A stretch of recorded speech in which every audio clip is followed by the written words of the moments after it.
Everyone, तो आज हम लेकर आ चुके हैं हिंदी वस्तुनिष्ठ प्रश्न चैप्टर 1 का श्रम विभाजन और जाति प्रथा का पूरा VVI ऑब्जेक्टिव प्रश्न लेकर आ चुके हैं। इसी में से परीक्षा में पूछा जाता है। बस आप लोग वीडियो को एंड तक देख लीजिए एक बार।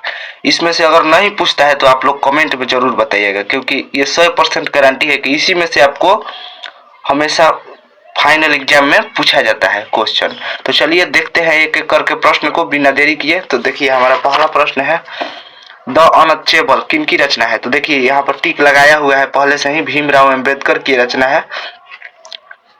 किसे बाबा साहेब के नाम से पुकारा जाता है? तो बाबा साहेब के नाम से भीमराव अंबेडकर को पुकारा जाता है। देखिए ये 24 में पूछा है और ये भी 24 में पूछा है। बहुत ज्यादा मतलब VVI प्रश्न लेकर आए हैं। बुद्धिज्म एंड कम्युनिज्म किसकी रचना है? तो भीमराव अंबेडकर की। हुआर सुधराज किसकी रचना है? तो भीमराव अंबेडकर की ही ये भी है। तो आप लोगों को ये याद कर लीजिएगा, और नहीं तो कहिएगा तो आप इसका हम एथी भी दे देंगे कि कौन कौन रचना है, वो एक जगह लिख कर रखे हुए हैं, वो दे देंगे। आप लोग वीडियो को एंड तक देखिए, क्योंकि आप लोग एक बार वीडियो को एंड तक देख लीजिए, ज्यादा समय नहीं लगेगा, वीडियो छोटी है, 10 मिनट के अंदर है। मानव मुक्ति के पुरोधा किसे कहा गया है? तो मानव मुक्ति के पुरोधा भीमराव अंबेडकर को ही कहा गया है। भारत में जाति प्रथा का मुख्य कारण क्या है? भारत में जाति प्रथा का मुख्य कारण बेरोजगारी है। आप लोग ये देख लीजिएगा। जाति प्रथा स्वाभाविक विभाजन नहीं है, क्यों? तो रुचि पर आधारित नहीं होने के कारण यह मतलब जाति प्रथा स्वाभाविक विभाजन नहीं है। हम पहले से ही टिक मार कर लाए हैं ताकि आप लोगों को जल्दी जल्दी बता सके और समझा सके। श्रम विभाजन और जाति प्रथा के लेखक कौन है? तो बाबा साहेब भीमराव अंबेडकर है श्रम विभाजन और जाति प्रथा के लेखक। आप लोग कमेंट में भी बताइएगा अगर कोई गलती होता है तो। लेखक की दृष्टि में विडंबना की बात क्या है? तो लेखक की दृष्टि में विडंबना की बात क्या है? जातिवाद के पोषकों की कमी नहीं है। आजकल जातिवाद के पोषकों की कमी नहीं है। लेखक की दृष्टि में यही विडंबना की बात है। लेखक की दृष्टि में आदर्श समाज कैसा होना चाहिए? जिसमें स्वतंत्रता, समता और भ्रातृत्व का भाव हो, ऐसा ही हमारा आदर्श समाज होना चाहिए। तो ये हमने 10 क्वेश्चन करा दिए, अभी और कराते हैं। पूरे 50-60 क्वेश्चन लेकर आए हैं। तो यहाँ से देखिए, अब यहाँ पर हमारा लेखक बेरोजगारी का प्रमुख और प्रत्यक्ष कारण किसे मानते हैं? लेखक बेरोजगारी का प्रमुख और प्रत्यक्ष कारण जाति प्रथा को मानते हैं। अंबेडकर की दृष्टि में भाईचारे का वास्तविक रूप कैसा है? तो दूध और पानी के मिश्रण की तरह। ये जब आप लोग चैप्टर पढ़िएगा तो उसमें ये लिखा है, दूध और पानी के मिश्रण की तरह। भारतीय संविधान के निर्माण में महत्वपूर्ण भूमिका किसकी है? तो भीमराव अंबेडकर की ही भारतीय संविधान के निर्माण में महत्वपूर्ण भूमिका है। सब समाज की आवश्यकता क्या है? श्रम विभाजन। सब समाज की आवश्यकता क्या है? श्रम विभाजन है। ये हमारा बी ऑप्शन सही हो जाएगा। निम्नलिखित रचनाओं में से कौन सी रचना डॉक्टर अंबेडकर की है? तो इन सभी रचनाओं में से कौन सी? तो देखिए यहाँ पर एक साथ लिखा हुआ है, ये तीनों जो रचना है ये भीमराव अंबेडकर की है। तो यहाँ हमारा इनमें से सभी हो जाएगा। आधुनिक सभ्य समाज श्रम विभाजन को आवश्यक क्यों मानता है? तो आधुनिक जो सभ्य समाज है, मतलब आज का जो समाज है, वो श्रम विभाजन को आवश्यक क्यों मानता है? तो कार्य कुशलता के लिए मानता है। चलिए नेक्स्ट प्रश्न देखते हैं। श्रम विभाजन और जाति प्रथा बाबा साहेब के किस भाषण का संपादित अंश है? तो ये आपको पढ़ाया गया होगा, रिलेशन ऑफ कास्ट का ये संपादित अंश है। ये अंग्रेजी में लिखा गया था, लेकिन इसे हिंदी में किया गया है, ललई सिंह जादव ने किया था। ये भी आप लोग याद रखिएगा। चलिए नेक्स्ट क्वेश्चन देखते हैं। प्राथमिक शिक्षा प्राप्त करने के बाद उच्चतर शिक्षा प्राप्त करने के लिए अंबेडकर कहाँ गए थे? मतलब अंबेडकर उच्चतर शिक्षा प्राप्त करने कहाँ गए थे? तो न्यूयॉर्क गए थे, या मतलब जो कि अमेरिका में है।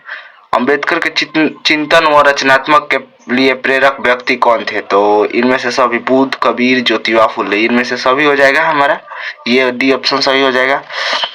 चलिए नेक्स्ट प्रश्न देखते हैं। जाति पाति तोड़क मंडल भाषण लाहौर में कब हुआ? लाहौर में ये कब हुआ था? तो 1936 ईस्वी में हुआ था। ये हमारा सही आंसर हो जाएगा। श्रम विभाजन और जाति प्रथा क्या है? श्रम विभाजन और जाति प्रथा क्या है? एक प्रकार का निबंध है। ये हमारा सी ऑप्शन सही हो जाएगा। चलिए अब नेक्स्ट प्रश्न देखते हैं। यहाँ से हमारा नेक्स्ट प्रश्न स्टार्ट होता है। इसको पूरा अच्छा से टिक मार कर लाए हैं आप लोगों के लिए, ताकि जल्दी जल्दी भी हो जाए और आपका टाइम का भी बचत हो। तो यहाँ से देखिए, अंबेडकर के भाषण एनिहिलेशन ऑफ कास्ट को किसने हिंदी में रूपांतर किया? ललाई सिंह यादव ने। अभी थोड़ी देर पहले हमने आपको लोगों को बताया था ये। अंबेडकर का जन्म किस परिवार में हुआ? तो दलित परिवार में हुआ था उनका जन्म, ये भी आप लोग याद रखिएगा।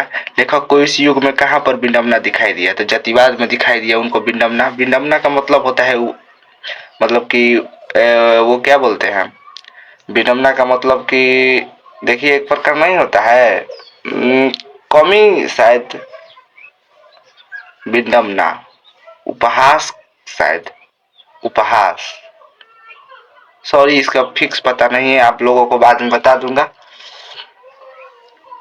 इसका फिक्स पता नहीं है, अभी ध्यान पर नहीं आ रहा है, पर इसका कुछ इसी प्रकार होता है, तो चलिए इसको बाद में बता दूंगा। डॉक्टर अंबेडकर के माता का नाम क्या था? तो भीमाबाई। उनकी माता का नाम क्या था? भीमाबाई नाम था। डॉक्टर अंबेडकर ने पीएचडी की उपाधि कब धारण की? 1916 ईस्वी में उन्होंने पीएचडी की उपाधि धारण की। The questions in India they are मैकनिज किन की रचना है? तो भीमराव अंबेडकर की रचना है ये, देख लीजिए ये नंबर में है। आदर्श समाज स्वतंत्रता, समानता और भ्रातृत्व पर आधारित होगा, किसने कहा था? तो भीमराव अंबेडकर ने ये बात कही थी। ये देखिए ये वाला आपका क्वेश्चन, अंबेडकर का जन्म किस परिवार में हुआ था, ये देखिए यहाँ पर ये बहुत बार पूछा है, 19, 23, 25 में पूछा है। तो अब यहाँ से देखिए, पेशे का दोषपूर्ण पूर्व निर्धारण करती है जाति प्रथा। जाति प्रथा पेशे का दोषपूर्ण पूर्व निर्धारण करती है। जाति प्रथा भारत में बेरोजगारी का एक प्रमुख कारण बनी हुई है। प्रमुख और प्रत्यक्ष, एक प्रत्यक्ष और प्रमुख दोनों कारण बनी हुई है। ये हमारा सी ऑप्शन सही हो जाएगा। मुकनायक क्या है? पत्रिका। मुकनायक क्या है? पत्रिका मुकनायक है। डॉक्टर भीमराव अंबेडकर की मृत्यु कब और कहाँ हुई? 1956 ईस्वी में दिल्ली में हुई थी उनकी मृत्यु, ये आप लोग याद रखिएगा, भी यही है। डॉक्टर अंबेडकर का जन्म कब हुआ? डॉक्टर अंबेडकर का जन्म 14 अप्रैल 1891 ईस्वी को हुआ था। अंबेडकर का जन्म 14 अप्रैल 1891 ईस्वी को हुआ था। डॉक्टर भीमराव अंबेडकर का जन्म कहाँ हुआ? तो महू मध्य प्रदेश में इनका जन्म हुआ था। मध्य प्रदेश में, तो सॉरी यहाँ पर दिखाई नहीं दे रहा है, महू मध्य प्रदेश में इनका जन्म हुआ था। देखिए, डॉक्टर अंबेडकर ने किस पत्रिका का संपादन किया? तो उन्होंने बहिष्कृत भारत का संपादन किया था। बहिष्कृत भारत। और ये हमारे देखिए अगला प्रश्न है, भारतीय संविधान का निर्माता किसे कहा जाता है? भारतीय संविधान का निर्माता किसे कहा जाता है? तो ये आप लोग यहाँ पर देख लीजिए, भीमराव अंबेडकर को कहा जाता है भारतीय संविधान का निर्माता। डॉक्टर अंबेडकर का वाङ्मय हिंदी के कितने खंडों में प्रकाशित हो चुकी है? यहाँ पर दिखाई नहीं दे रहा है क्या? रुक जाइए थोड़ा सा, चलिए अब दिखाई दे रहा होगा, ऐसा है कि चलिए 21 खंडों में यहाँ पर आंसर हो जाएगा आपका। यहाँ पर देखिए कहाँ थे हम लोग, हाँ, आधुनिक सब समाज कार्य कुशलता के लिए किसे आवश्यक मानता है? तो श्रम विभाजन को आवश्यक मानता है। डॉक्टर अंबेडकर के पिता का क्या नाम था? रामजी सकपाल। उनके पिता का नाम क्या था? रामजी सकपाल, सॉरी। जाति प्रथा श्रम विभाजन के साथ साथ किसका रूप लिए हुए है? श्रमिक विभाजन का रूप लिए हुए है। श्रम विभाजन के साथ साथ डॉक्टर भीमराव अंबेडकर ने किस प्रथा को आर्थिक पहलू से खतरनाक माना है? तो जाति प्रथा को उन्होंने आर्थिक पहलू से भी खतरनाक माना है। देखिए यहाँ पर, सॉरी थोड़ा सा दिखाई नहीं दे रहा होगा, तो देख लीजिए अब से। डॉक्टर भीमराव अंबेडकर ने किस प्रथा को आर्थिक पहलू से खतरनाक माना है? जाति प्रथा को। किन के प्रोत्साहन पर बाबा साहेब उच्चतर शिक्षा हेतु न्यूयॉर्क गए? तो बड़ौदा नरेश एक थे, उन्होंने ही उनको न्यूयॉर्क भेजा था। आर्थिक पहलू से भी जाति प्रथा क्या है? हानिकारक है। सच्चे लोकतंत्र का पर्याय क्या है? भाईचारा। सच्चे लोकतंत्र का पर्याय क्या है? भाईचारा है। सच्चे लोकतंत्र का पर्याय क्या है? भाईचारा। बाबा साहेब द्वारा रचित पुस्तक है, ये सभी जो यहाँ पर दिख रही है, ये सब बाबा साहेब द्वारा रचित ही है। श्रम विभाजन और जाति प्रथा का शीर्षक किनके द्वारा हिंदी में रूपांतरित है? ललाई सिंह यादव द्वारा। अभी थोड़ी देर पहले उधर बताए थे कि ये जो श्रम विभाजन किसके द्वारा मतलब हिंदी में रूपांतरित है। एनिहिलेशन ऑफ कास्ट को इन्होंने ललाई सिंह यादव ने रूपांतरित किया था। आधुनिक मनु कहा गया है? तो अंबेडकर को आधुनिक मनु कहा गया है। देखिए यहाँ पर बोले नहीं है, वहां पर ध्यान नहीं आ रहा है। विडंबना का अर्थ है उपहास, बोले है ना, उपहास होगा, ये हमारा उपहास हो जाएगा। विडंबना का अर्थ उपहास होता है। और एक लास्ट प्रश्न है, भारत की राष्ट्रीय क्षमता का पूर्व विकास किस व्यवस्था में संभव है? समाजवादी व्यवस्था में संभव है। तो ये हमारा चैप्टर समाप्त होता है।